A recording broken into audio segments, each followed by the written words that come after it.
Le Mali accuse la France de violation de son espace aérien et de soutien aux groupes terroristes. C'est un tsunami diplomatique.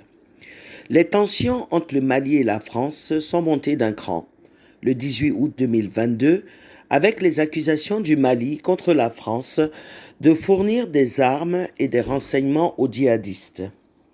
Dans une plainte au Conseil de sécurité des Nations Unies, le ministre des Affaires étrangères du Mali, M. Abdoulaye Diop, affirme que la France a violé l'espace aérien du Mali à plusieurs reprises et livré des armes aux islamistes.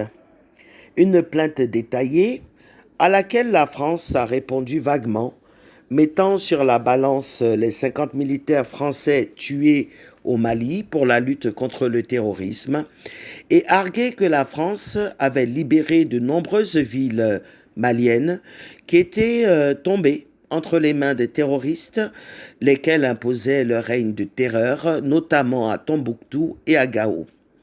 Ce tsunami diplomatique intervient après plusieurs incidents entre les deux pays.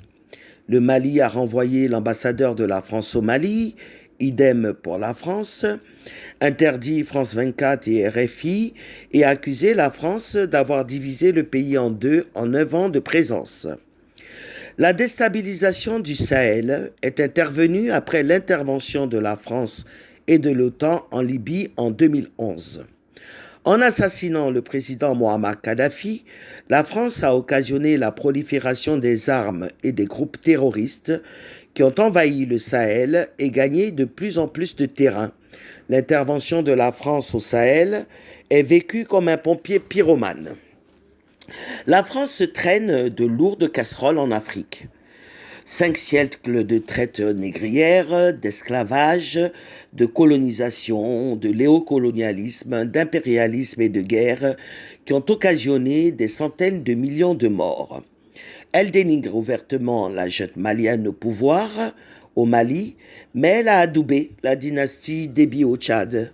2 poids, 2 mesures incompréhensibles. La France n'hésite pas à soutenir les pouvoirs autocratiques et dictatoriaux en Afrique pour préserver ses intérêts, sans compter le pillage des ressources naturelles depuis des siècles.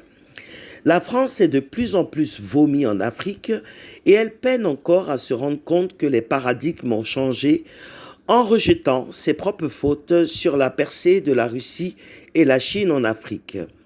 L'Afrique souhaite que l'ONU ouvre une réunion d'urgence pour que les preuves que le Mali possède soient examinées et que ce scandale soit tiré au clair.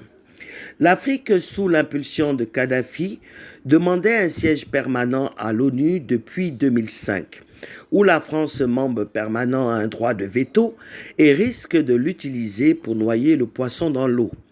Le Mali a le mérite de prendre la voie vers une indépendance réelle.